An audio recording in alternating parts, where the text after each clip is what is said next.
कागद इतस्ततः पडलेले दिसत आहेत.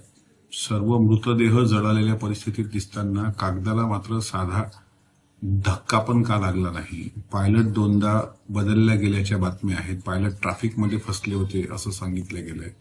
ते का बदलले गेले? ऐनवेळी हा दौरा अशा पद्धतीनं का आखला गेला होता?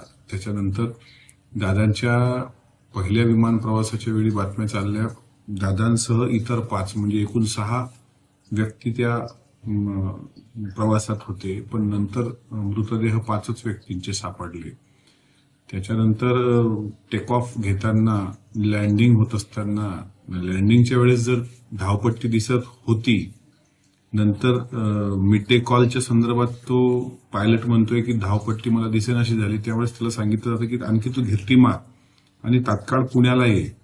तर पुण्याचं टाळून दुसऱ्या कॉलमध्ये तो म्हणतोय की मला धावपट्टी दिसते आहे, आणि जिथं धावपट्टीच नाही तिथं त्याने विमान उतरवलं. विमान 4 ते 5 स्फोट त्या ठिकाणी होत आहेत. आणि दुर्दैवानं राज्याचा इतका मोठा नेता, इतकं मोठा आधारवड आणि इतकं मोठं व्यक्तिमत्व काही क्षणात त्यांच्या शरीराची राख रांगोळी होते.